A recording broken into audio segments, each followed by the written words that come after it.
कबीरपुर गांव में अलीना और समाया नाम की दो बहनें अपनी माँ के साथ रहती थी। हालांकि दोनों बहनें बहुत खूबसूरत थी, लेकिन अलीना जहाँ घमंडी और कठोर स्वभाव की थी, वहीं समाया विनम्र और दयालु थी। माँ, आज ये कुत्ता फिर मेरे कमरे में घुस आया और इसने अपने गंदे पैरों से मेरे कपड़े गंदे कर दिए। ठहर जा, अभी डंडे से मार मार कर तेरा कचूमर बनाती हूँ। अलीना डंडा उठाकर कुत्ते की पिटाई करने वाली थी, तभी समाया वहाँ आ जाती है। रहने दो अलीना, क्या उस बेचारे मासूम की जान लोगी? डर के चाट ले से, अगर दोबारा ये मेरे कमरे में आया ना तो इसकी टांगे तोड़ दूंगी। अलीना की माँ गांव के अमीर घरों के कपड़े धोने का काम करती थी। एक दिन माँ उन दोनों के लिए नए कपड़े लेकर आई।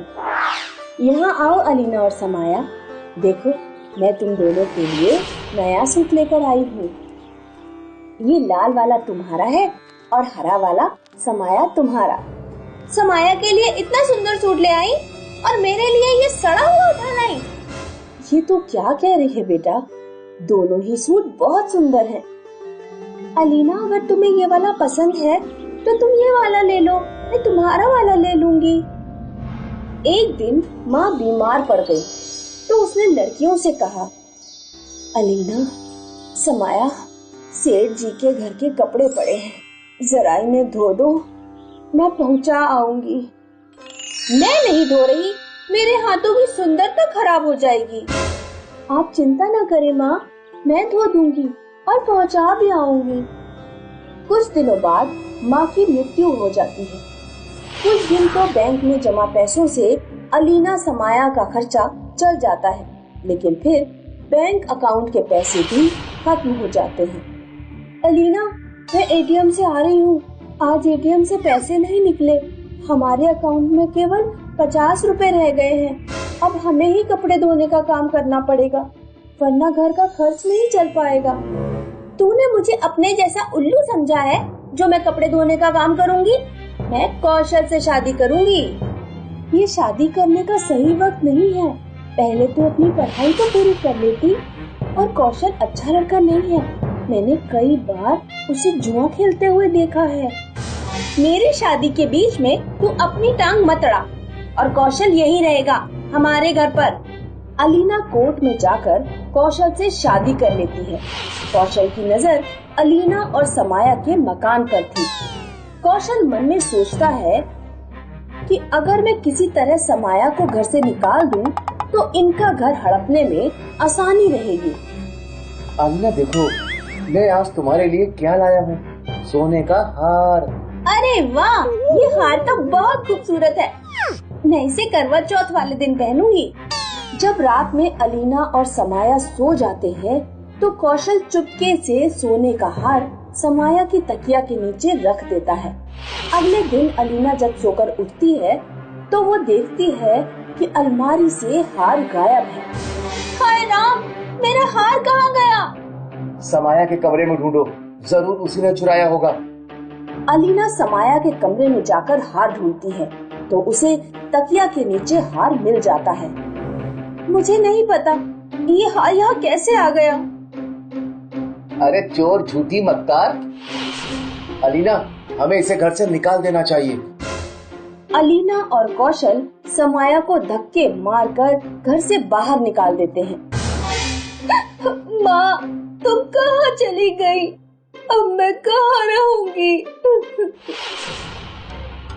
समाया गांव के एटीएम के सामने बैठ जाती है और रोती रहती है।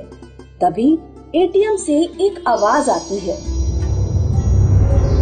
सुनो लड़की, मैं एक जादुई एटीएम हूँ। मेरे अंदर एक जिन्न की आत्मा का वास है। मैं जरूरतमंदों की मदद करता हूँ। बताओ, तुम्हें कितने पैसे चाहिए? बस मुझे इतने पैसे दे दो कि मैं अपने लिए एक छोटा सा घर खरीद सकूं। अपने खाने पीने का खर्चा मैं कपड़े धोकर निकाल लूंगी। जादुई एटीएम समाया को 1 लाख रुपए देता है। समाया उन पैसों से अपने लिए घर खरीद लेती है। उधर कौशल अलीना के साथ रोज मारपीट किया करता। वो अलीना से घर के कागजात छीन लेता है और घर जुए में हार जाता है। समाया ठीक कहती थी, तू जुआरी है, तूने हमारा घर छिनवा दिया। अभी तेरे पास मंगलसूत्र तो बचा है। कौशल अलीना से मंगलसूत्र भी छीन लेता है और गांव छोड़कर चला जाता है। गांव की एक लड़की समाया को जाकर सारी बात बताती है। कौशल, तुम्हारा घर जुए में हार गया है। क्या? उस घर के साथ हमारे मम्मी पापा की कितनी यादें जुड़ी हुई थी। अब वो घर किसके पास है? कल्लू के पास। समाया कल्लू के पास जाती है और उससे घर वापस देने की विनती करती है। 5 लाख दे दे, घर ले ले। समाया रोती हुई जादुई एटीएम के पास जाती है और 5 लाख मांगती है। जाओ, अपना पुराना घर खरीद लो, ये लो 5 लाख।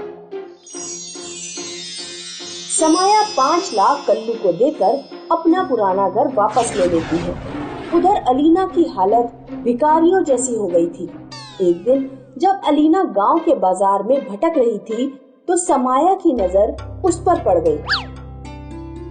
अलीना, मेरी प्यारी बहन, तुमने अपनी ये क्या हालत बना रखी है? मुझे माफ कर दो समाया, तुम सही थी, कौशल ने हमारा घर जुए में लुटा दिया। हाँ, मुझे सब पता है, लेकिन वो घर मैंने खरीद लिया है, अब चिंता की कोई बात नहीं है। समाया जादुई एटीएम से 2 लाख निकालती है और अलीना की एक अच्छे से घर में शादी कर देती है। समाया जिन सेठ जी के घर कपड़े धोती थी, उनका लड़का समाया को पसंद कर लेता है और समाया के सामने शादी का प्रस्ताव रखता है। समाया सेठ जी के लड़के से शादी कर लेती है और खुशहाल जीवन बिताने लगती है।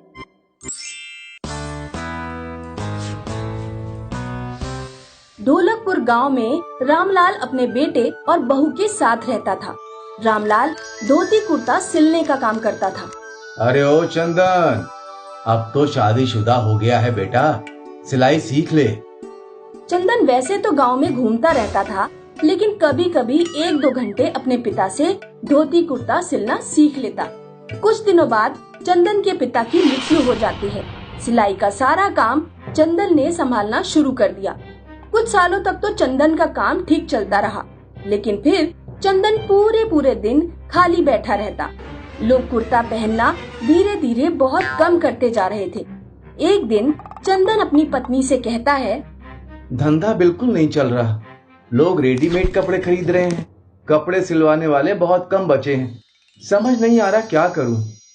आप ये कपड़े सिलने का धंधा बंद करो। हमारी छोटी सी बगिया में कई तरह के पौधे हैं, आप छोटे छोटे पौधे ले जाकर बेचना शुरू करो। अरे पागल हो गई है, पेड़ पौधे कौन खरीदेगा? अरे आजकल सभी लोग अपने घर गमले रखना चाहते हैं। पौधों के साथ साथ हम मिट्टी के गमले बनाकर भी बेच सकते हैं। एक बार कोशिश करके देखने में हर्ज क्या है? वैसे भी इस काम के लिए कोई बहुत बड़ा इन्वेस्टमेंट तो चाहिए नहीं। चंदन अपनी पत्नी के कहने पर गुलाब, गेंदा, तुलसी, अनार, मनी प्लांट, अमरूद आदि के छोटे छोटे पौधे बेचने निकल पड़ता है। अगले दिन चंदन गांव में पौधे बेचने जाता है। उस दिन चंदन की ज्यादा कमाई नहीं होती। मात्र 100 रुपए की कमाई हो पाई है आज। कोई बात नहीं, अब आप ऐसा करो कि शहर में पौधे बेचने जाओ। अगले दिन चंदन शहर में पौधे बेचने जाता है। शहर के लोग चंदन के हरे भरे पौधों को हाथों हाथ ले लेते हैं। चंदन की अच्छी कमाई हुई, वो बहुत खुश होकर घर लौटता है। लगता है आज अच्छी कमाई हुई है, तभी आप इतने खुश नजर आ रहे हैं। हाँ, तुम्हारा आइडिया काम कर गया। शहर वाले लोग तो गमलों के दीवाने हैं, लगभग हर मकान में मैंने गमले रखे हुए देखे। शहर के लोग उल्लू होते हैं, पहले मकान बनवाकर सारे पेड़ पौधे काट डालते हैं, फिर अपने घर पर पौधे रखकर सोचते हैं कि हमारे घर हरियाली है। अब चंदन हर दिन अपनी पत्नी के लिए कुछ न कुछ लेकर आता, कभी सूट, कभी साड़ी, कभी कुंडल। एक दिन पड़ोस वाली गीता चंदन के घर आती है। अरे भाभी जी, थोड़ी चीनी दे देना, हमारे घर खत्म हो गई है, परसों लौटा देंगे। आप बैठिए, मैं अभी देती हूँ। चंदन की पत्नी चीनी लेने अंदर किचन में चली जाती है। तभी गीता की नजर चंदन की पत्नी की साड़ियों के कलेक्शन पर पड़ती है। हे भगवान, इतनी सारी सुंदर सुंदर साड़ियाँ। गीता चीनी लेकर बहुत गुस्से में अपने घर पहुँचती है और अपने पति रवि से कहती है, तुम भी चंदन भैया की तरह कोई अच्छा काम धंधा करो, नकारा निकम्मों की तरह पड़े रहते हो घर पर। ये चंदन पौधे बेचकर अमीर हुआ जा रहा है। जब मैं इतना आराम करता हूँ तो इसे इतनी मेहनत की क्या जरूरत है। रवि रात में एक छड़ी लेकर चंदन की बगिया में घुस जाता है और सारे पौधे उखाड़ डालता है।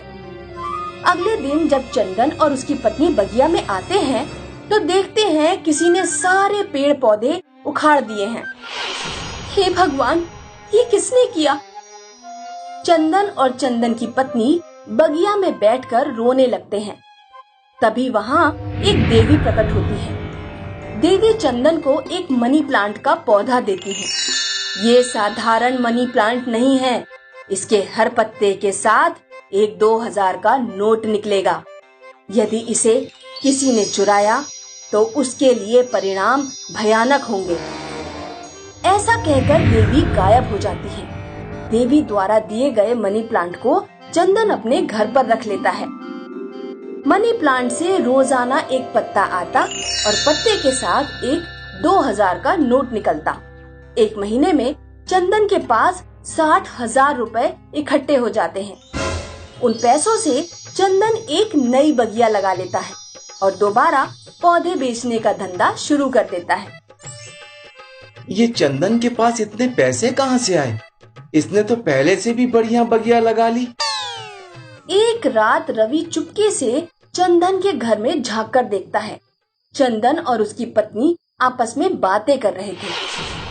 अब ये मनी प्लांट रोजाना 2000 रुपए दे देती है, तो फिर आपको काम करने की क्या जरूरत? देवी ने मनी प्लांट हमें इसलिए नहीं दी कि हम आलसी होकर बैठ जाएं और कोई काम धंधा ना करें। अच्छा, तो ये सब उस मनी प्लांट की वजह से हो रहा है। रात में जब चंदन और उसकी पत्नी सो जाते हैं तो रवि उनके घर में घुस जाता है और मनी प्लांट चुरा लेता है। वो मनी प्लांट को एक बक्से में बंद करके रख देता है। अब कल इसमें 2000 का नोट निकलेगा। रवि सुबह उठकर सबसे पहले बक्सा खोलता है। वो देखता है कि पूरा बक्सा सांपों से भरा हुआ है और मनी प्लांट से लगातार सांप निकल रहे हैं। सांप रवि के ऊपर चढ़ जाते हैं। हे भगवान, बचाओ बचाओ बचाओ। ऐसा कहकर रवि अपने घर में चारों ओर भागता है। रवि की पत्नी डंडों से सांपों को हटाती है और मनी प्लांट रवि को लाकर दे देती है। जल्दी जाइए और मनी प्लांट चंदन भैया को वापस कराइए। इस मनी प्लांट में जरूर कुछ गड़बड़ है। रवि तुरंत भागता हुआ चंदन के पास जाता है और चंदन के पैरों में गिर पड़ता है।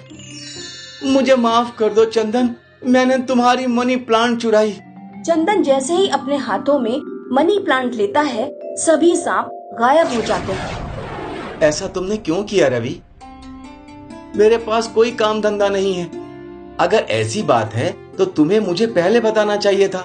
मैं तुम्हें पौधे बेचने का काम सिखाऊंगा और कुछ पैसे तुम्हें उधार देकर तुम्हारी बगिया भी लगाऊंगा।